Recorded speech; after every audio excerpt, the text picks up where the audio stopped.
Vista conjunta de las causas roles 3.792, requerimiento de inaplicabilidad respecto al artículo primero, inciso segundo de la ley 18.216, presentado por la Corte de Apelaciones de Valparaíso, y roles 3.759, 3.762, 3.763, 3.776, 3.777, 3.778, 3.779, 3.792 y 3.793 requerimientos respecto, además del artículo 17, letra B, inciso segundo de la ley 17.798. Tiene la palabra doña Pilar Arellano. Gracias, señor presidente.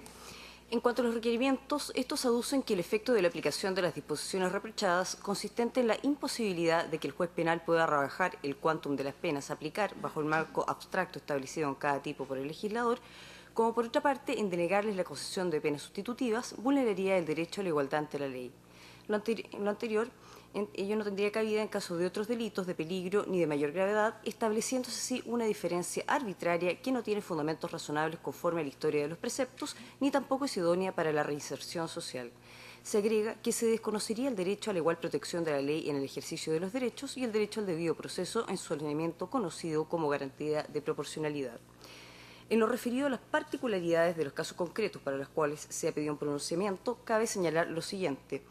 En rol 3.792, requerimiento interpuesto por la Corte de Apelaciones de Valparaíso, en este caso la condena que fuera apelada es una condena por el delito de tenencia de arma de fuego de fabricación artesanal y munición, en el que la pena que fue aplicada es de 3 años y 1 día de presidio. En autos o requerimiento rol 3.759, requerente don Juan Francisco Caro Aparicio, en esta específica situación se formalizó por el delito de tenencia ilegal de arma de fuego permitida y por receptación. En autos rol 3.762, requerente Mario Enrique Fuentes López. La acusación fue por los delitos de tenencia ilegal de armas y sus partes. Se solicitó al respecto la pena de 4 años de presidio. A su vez, también se acusó por el delito de tenencia ilegal de municiones, solicitándose como pena 800 días de presidio. En autos rol 3.763, requerente María Virginia Olavequero, ella fue acusada por los delitos de tenencia ilegal de arma de fuego y municiones, respecto al cual se solicitó la pena de 4 años de presidio. Delito de tenencia ilegal de municiones, respecto al cual se solicitó la pena de 2 años de presidio, y finalmente el delito de receptación, para el cual se requirió la pena de 61 días de presidio. Rol 3.776, requerente Rafael Tejos Bobadilla. El señor Tejos fue acusado por el delito de porte ilegal de arma de fuego y municiones, cuyo respecto se solicitó la aplicación de la pena de 4 años de presidio. Rol 3.777, requerente Christopher Morales Burdiles. Él fue acusado por el delito de porte ilegal de arma de fuego prohibida, solicitándose a su respecto la pena de 4 años de presidio. Rol 3.778, requerente Sebastián Pichilaf Ruiz. Fue acusado por el delito de arrojar artefacto explosivo o incendiario. Se solicitó la pena de 4 años de presidio. Rol 3.779, requerente Héctor Valenzuela y también Luis Arancibia. Cabe señalar que el señor Héctor Emilia Valenzuela fue acusado por el delito de porte ilegal de municiones, solicitándose a su respecto la pena de 3 años de presidio. Respecto de don Luis Arancibia Castillo, se dictó sentencia absolutoria. Sin perjuicio de ello, cabe indicar que había sido acusado por el delito de porte ilegal de municiones y a su vez por el delito de disparar arma de fuego en la vía pública. Finalmente, en rol 3.793, requerente Joel Plaza Astorga, él fue acusado por el delito de porte ilegal de munición y solicitó a su respecto la aplicación de la pena de 3 años de presidio. En cuanto a las observaciones del requerimiento, el Ministerio Público formula las observaciones en los siguientes términos. Respecto del artículo 17b de la conocida Ley de Armas, en autorroles 3.759, 3.762, 3.763, 3.776, 3.777, 3.778 y 3.793, se aducen las siguientes argumentaciones para el rechazo de los requerimientos. Luego de explicar la historia de la ley pertinente, referida a los preceptos reprochados, argumenta por qué no se vulnera el derecho a la igualdad desde la perspectiva de la razonabilidad, idoneidad, proporcionalidad y fin, destacándose que dicho análisis debe realizarse a partir de los objetivos del precepto legal cuestionado y no de forma general, pues la constitucionalidad de las penas privativas de libertad no está en duda. Para tales efectos, critica la comparación efectuada con los delitos de peligro en relación con la aplicación de las reglas generales para determinar la pena, desde que esa amplia categoría de delitos abarca los más diversos ilícitos que se satisfacen con la puesta en peligro del bien jurídico, por ende, la pretendida comparación resulta ineficiente. A su vez, cita otros cuerpos legales que contienen preceptos similares y que han sido declarados conforme a la Constitución. Agrega que la finalidad de la pena privativa también consiste en la readaptación y reforma del condenado, no siendo ello exclusivo de las penas alternativas o sustitutivas. Finalmente, recalca que el fin de la norma es acercar la pena que el juez determine a aquella fijada por la ley, mejorando a su vez la persecución penal en los delitos involucrados. En cuanto a la infracción del derecho al debido proceso, la descarta, alegando que la Constitución ha encomendado al legislador determinar la severidad de las penas y que el juez siempre, aunque solo a veces de manera más limitada, tiene espacio para su determinación. En lo referido al artículo primero de la Ley 18.216, en autos roles 3.759, el ente persecutor aboca por la constitucionalidad, basado en que los otros delitos que se imputan al requerente junto a los delitos contemplados en la Ley de Armas y las posibles penas asignadas a cada uno de ellos. Y también recalca que la finalidad de la norma simplemente es aumentar la severidad penal, utilizando para ello un mecanismo distinto. En autos roles 3.762, 3.763, 3.776, 3.777, 3.778 y 3.793 se solicita en esta materia que se resuelva conforme a derecho. Finalmente, cabe precisar que en autos rol 3.778, en similar sentido a lo expuesto por el Ministerio Público, evacuaron traslado a la parte querellante y la Gobernación Provincial de Valparaíso. Es cuanto puedo relatar, señor presidente. Muy bien. Consecuencia.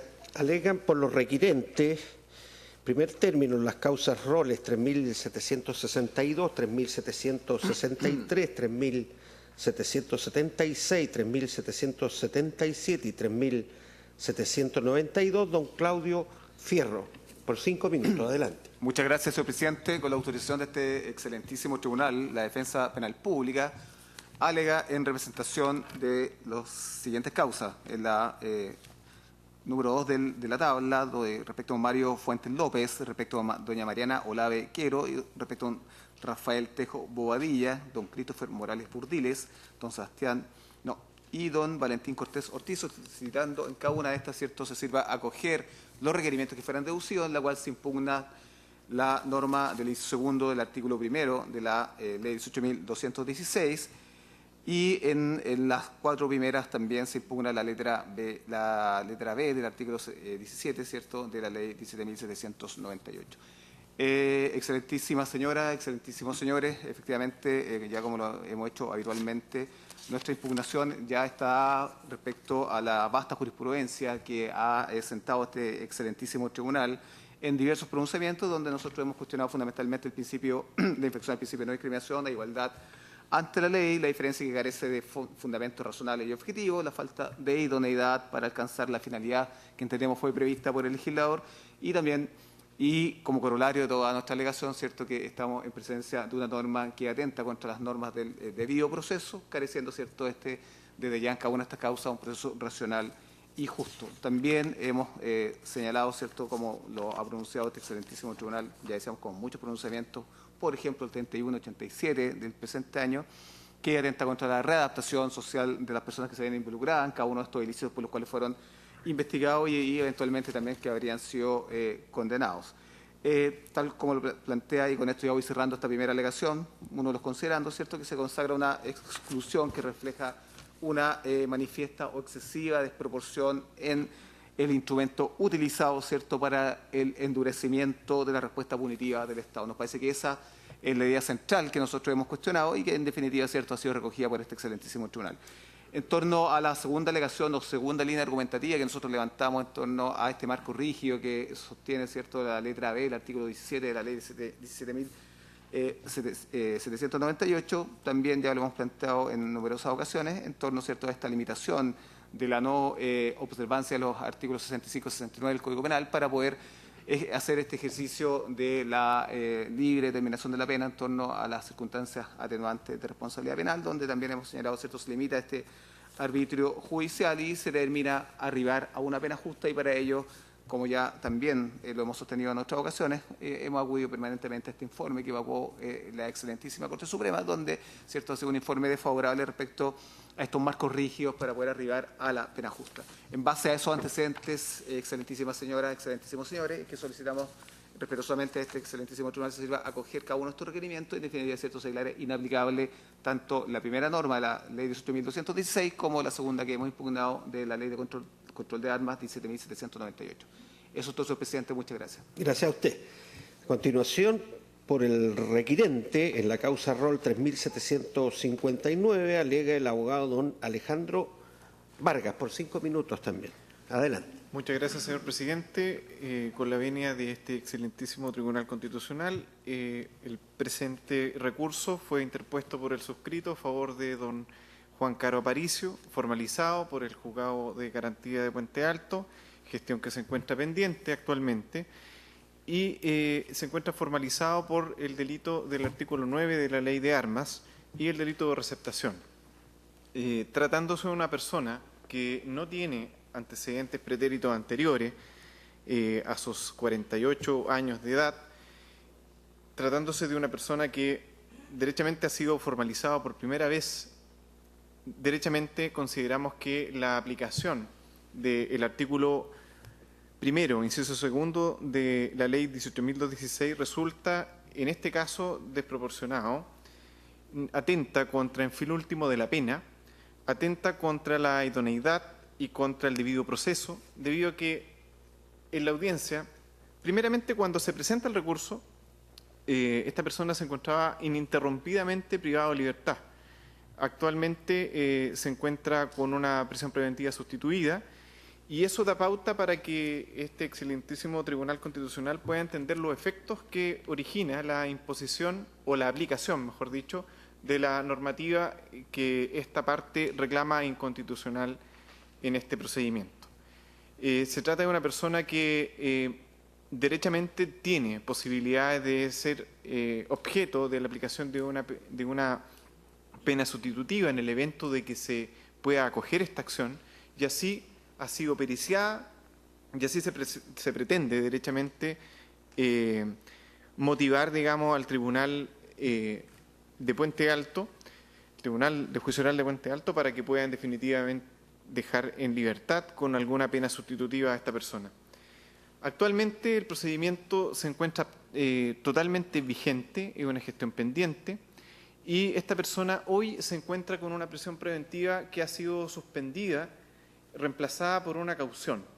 Y ahí los efectos de la aplicación o no aplicación de la normativa que esta parte impugna como inconstitucional. Hoy día esta persona ha podido rehacer su negocio. Se trata de una persona, un microempresario del sector sur de Santiago, y en el evento de que derechamente se pasen por alto las normas que he indicado y los principios de proporcionalidad, el debido proceso, derechamente nos encontraríamos con una persona que, de estar actualmente en un régimen de prisión preventiva reemplazada por una caución, tendría que derechamente pasar a cumplir una hipotética pena entre rejas privado de libertad. Consideramos que derechamente la aplicación resulta inconstitucional por ese punto, específicamente porque se le niega irracionalmente, y de ahí la arbitrariedad de la norma, a obtener un beneficio que se motiva en una pena sustitutiva. Y esa pena sustitutiva debe ser igualmente aplicable para todas las personas. Y ahí porque derechamente estamos hablando de una infracción a las garantías constitucionales de igualdad de la ley al momento de que se aplique una normativa como esta. Por ello, y con todo lo que he dicho, y a fin de que se pueda motivar la readaptación social de mi representado, que derechamente cometió un ilícito pero merece obtener algún tipo de pena sustitutiva, se puede acoger en todas sus partes presentación que ha hecho el suscrito en la primera hipótesis, principalmente que aquella que alude al artículo 1º, inciso 2 de la Ley 18.216, a la cual apunto todas las fuerzas de este alegato. Es todo. Muchas gracias. A continuación, en los autos roll 3778, por el requirente alega doña Alejandra Hidalgo por 5 minutos. Adelante. Muchas gracias, Su Señoría Excelentísima. Con la venia de este excelentísimo tribunal, en esta oportunidad voy a exponer mi alegato en representación del acusado en la causa seguida a esta altura ya ante el Tribunal Oral de Valparaíso, señor Sebastián Pichilaf Ruiz, que los hechos de la acusación señalan que está acusado por el delito de arrojo de artefacto explosivo y o incendiario, previsto en el artículo 14d de la Ley 17.789 sobre control de armas, estimando esta parte que la aplicación del artículo 1º, inciso 2 de la Ley 18.216 y la aplicación del artículo 17b, inciso 2 de la Ley 17.798, infringe las garantías constitucionales de mi representado en sentido similar al que ya se ha señalado en los alegatos anteriores, por lo tanto no voy a extenderme demasiado en eso, sino que me gustaría destacar algunas particularidades del proceso que en la actualidad se encuentra con una audiencia de juicio oral fijada en el Tribunal Oral, en la cual el acusado es un estudiante de 21 años que tiene irreprochable conducta anterior. Por lo tanto, está acusado por una pena de simple delito que va entre los 3 años y un día a 5 años, por lo cual es evidente que si es que no se aplicaran las normas que en este requerimiento se solicita, se declaren inaplicables, él podría acceder a las penas sustitutivas a la privación de libertad señaladas en la Ley 18.216.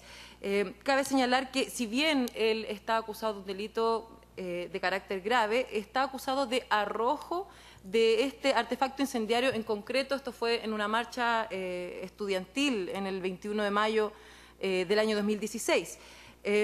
Naturalmente que, bueno, quiero destacar además que mi representado cumplió 6 meses de prisión preventiva y esta medida cautelar fue sustituida por el arresto domiciliario y él rindió nuevamente la PSU este año, todo lo cual da cuenta de que los fines previstos por el legislador en la Ley 18.216 solo se ven cumplidos únicamente si es que se le aplican, si es que él es susceptible de acceder a alguna de estas penas sustitutivas.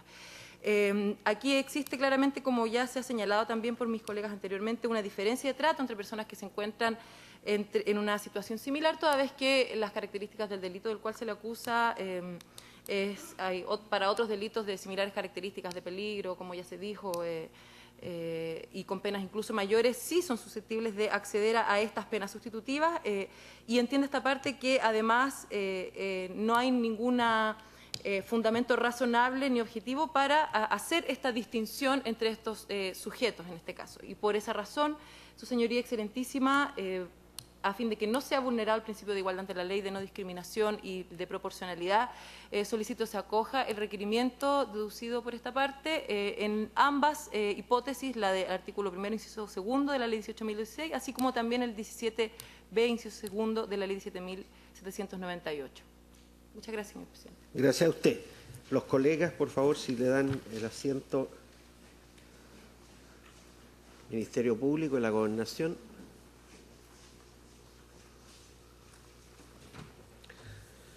Entonces, a continuación, en los autos roles 3.759, 3.762, 3.763, 3.776, 3.777, 3.778, 3.779 y 3.793 por el Ministerio Público, tiene la palabra don Hernán Ferrada. Adelante. Gracias, señor presidente. Con su autorización alego por la parte del Ministerio Público, a fin de que en los mencionados roles se desestime en todos ellos las críticas dirigidas al artículo 17b, sobre lo que simplemente recuerdo las numerosas sentencias dictadas por este tribunal y los criterios que en ellos se pueden leer, que también hemos plasmado en nuestras respectivas contestaciones, de suerte que me voy a dedicar exclusivamente a dos casos de aquellos en los que hemos intervenido. El primero es el rol 3759. En este caso, además de pedir que se rechace el requerimiento respecto al artículo 17b, hemos también hecho oposición en lo que se refiere a la ley 18.216. Fundamentalmente acudiendo a lo que es un criterio de gravedad, digamos, de la conducta del acusado, del formalizado, en este caso imputado, desde que esta es una persona que es sorprendida en su domicilio teniendo 3 armas. Tiene una pistola, tiene una escopeta con un encargo por robo y tiene además un fusil marca Mauser. Si bien está formalizado por la tenencia de armas convencionales y la receptación, evidentemente se trata de una conducta que, por lo menos por la cantidad de armas que están comprometidas en este caso y el tipo de arma de que se trata, nos parece supera cualquier objeción constitucional que se plantea en este caso, particularmente en frente de los principios de igualdad ante la ley y proporcionalidad a los que se alude en el requerimiento. Y además, en el rol 3779, brevemente nos hacemos cargo de una objeción adicional que está en este requerimiento. Este es un requerimiento que se interpone por 2 personas que están acusadas en una causa por delitos de la tenencia de municiones, por el disparo en la vía pública respecto de uno de ellos, y que se encuentra respecto del señor Arancibia, que es uno de los requirentes, con una sentencia absolutoria ya ejecutoriada. Queda otro acusado pendiente de juicio oral más adelante. La sentencia absolutoria básicamente radica en reflexiones acerca de supuestos defectos en el procedimiento policial que culminó con su detención. Aquí lo que se critica adicional al artículo 17b es el artículo 9 derechamente, y se le critica como un delito de peligro abstracto, contrario, según se sostiene el requerimiento, a la garantía o la prohibición de presumir de derecho a la responsabilidad penal. Como no es la primera vez que hemos hecho reflexión sobre esta materia, sencillamente hago ver que, como todos sabemos, dicha técnica legislativa surge ligada a la existencia de bienes jurídicos colectivos susceptibles de ser atacados o puestos en peligro gravemente por una serie de conductas.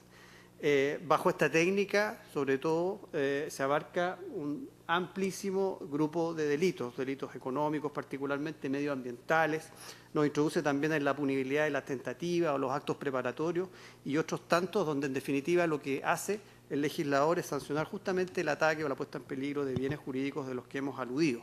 Por esa razón, nosotros también hacemos referencia en nuestras respuestas a lo resuelto en otras ocasiones por el tribunal.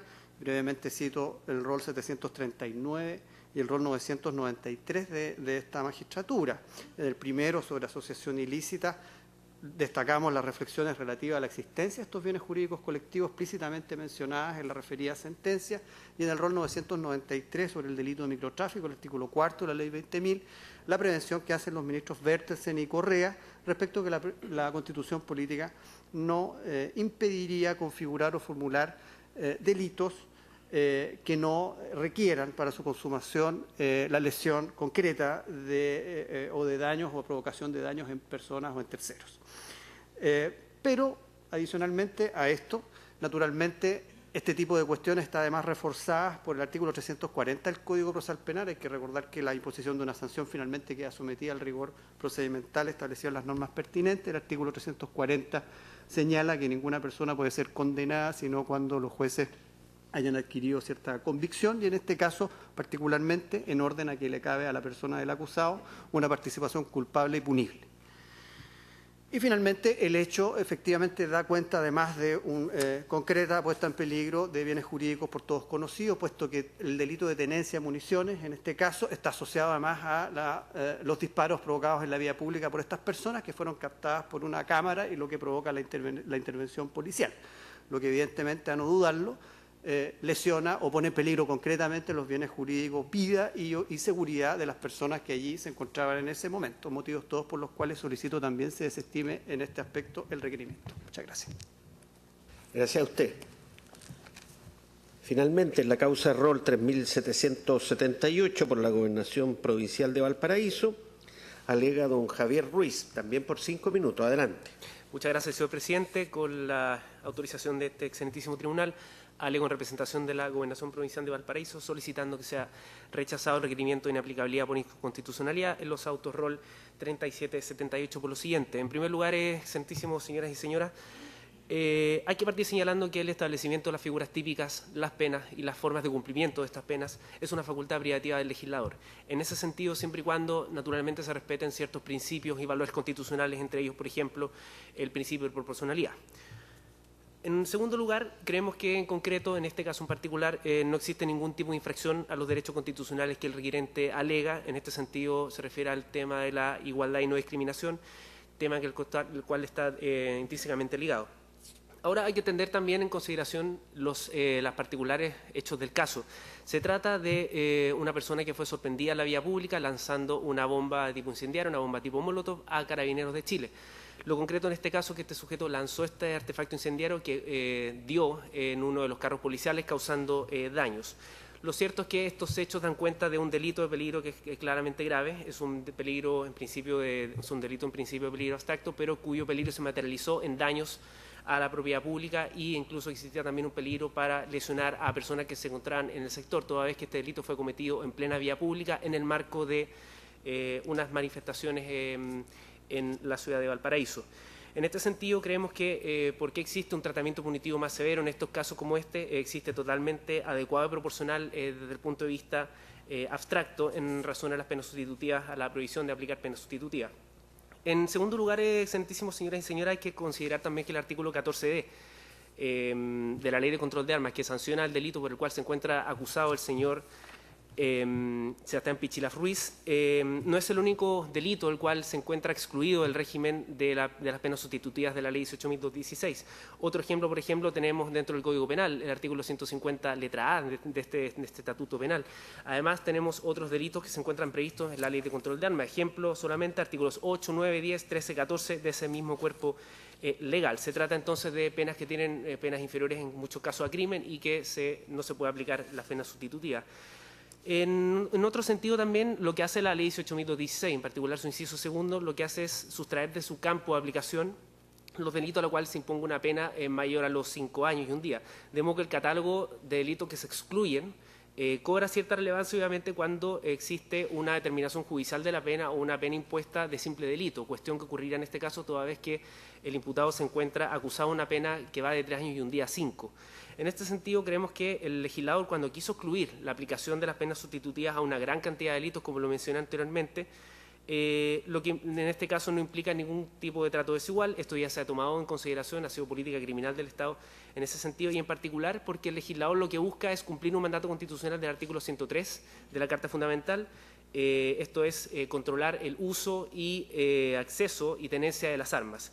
Finalmente, la parte requiriente también señala que la aplicación, digamos, de estas normas incurre en una infracción constitucional porque se disminuiría la facultad de los jueces para determinar la pena. Ahora, cabe señalar que en consideración a este punto, este excelentísimo tribunal, a propósito del control preventivo constitucionalidad de la Ley 20.813, que modificó la Ley de Control de Armas, y la sentencia ROL 3081 del año 2016 sobre este control preventivo de constitucionalidad referente a las modificaciones de la Ley 18.216, que restringía la aplicación de la reclusión parcial para estos tipos de delitos. Estas restricciones no fueron consideradas por este excelentísimo tribunal como factores que pudieran coartar la libertad de los jueces en la aplicación de las penas. En síntesis, excelentísimos señoras y señoras, consideramos que la aplicación del artículo 1 de la Ley 18.216, que es el precepto que se está impugnando en este caso, corresponde simplemente a un uso de la política criminal legítima por parte del Estado, que es el otorgamiento de un tratativo punitivo más intenso a ciertos tipos de delitos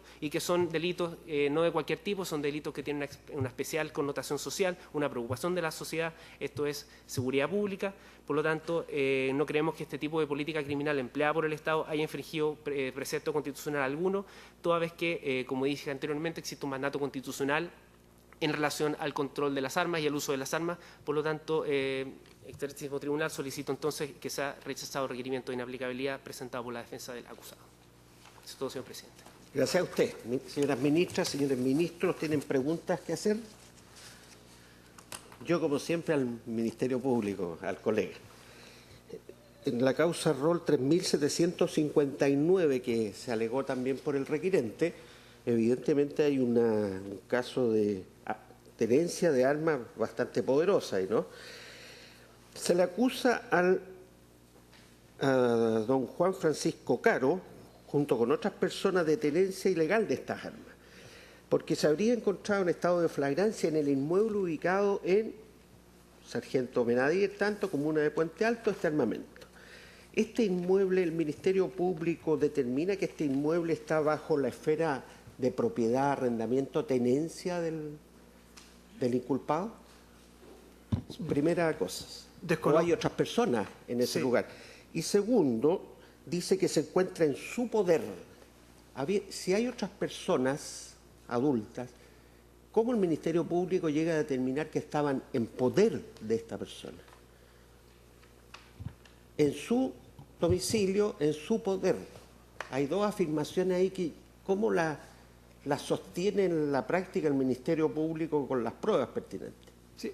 Desconociendo los detalles probatorios de este caso, en relación a cómo se vincula una persona con la tenencia, por ejemplo, de armas, es un problema habitual en los procesos penales donde, por ejemplo, se descubren drogas, armas y otros. En general, lo que se utiliza allí es simplemente una cuestión de ponderación y probatoria que vincule, porque eso lo exigen por lo demás los jueces, que vincule a la persona concretamente con la tenencia de esas armas. Es posible también incluso eventualmente la tenencia colectiva de armas, como sabemos también eso es posible, pero en general lo que se busca es vincular bajo elementos de prueba a la persona con los objetos que son materia de control. Muy bien. Solo aclarar que yo hago estas preguntas porque el Ministerio Público los da por hecho y hace presentes las circunstancias fácticas del caso para pedir al Tribunal Constitucional que no conceda o no declare la inaplicabilidad. Entonces, por eso me atrevo a preguntarle qué tan firme está lo que sostiene. Claro, lo que pasa es que nosotros no elegimos el momento para interponer el requerimiento, pero nuestra imputación de hechos, que tenemos que probar obviamente en un juicio, es esa. Va a ser siempre más o menos de ese tenor. Muchas gracias. La ministra Peña. Al abogado del Ministerio Público, señor Ferreira. En este caso, el requirente se encuentra formalizado además, si no me equivoco, por los antecedentes por el delito de receptación. Sí. Complementando la pregunta del señor presidente, ¿es en la práctica habitual de los tribunales orales, sobre todo, el hecho de que el arma tenga encargo por robo uno de los elementos que se consideran para determinar que está en poder del imputado formalizado en su caso? Bueno, me parece que la tenencia en este caso primero hay que justificarla, la relación del vínculo de la persona con las armas. Una vez establecido eso, luego vendrían los elementos que podrían conducir a establecer en definitiva la receptación. Porque en este caso la formulación de cargos que se hizo tiene que ver con que esa arma concretamente tiene un encargo efectivamente por robo, pero me parece que depende primero de establecer en el juicio, nosotros estamos convencidos de ello, hemos formalizado por ese delito sin perjuicio de lo que ocurra en el proceso, pero establecer luego en el juicio el vínculo con las armas y posteriormente el hecho posterior que justificaría la receptación. No habiendo más preguntas, entonces concluimos esta parte de la audiencia.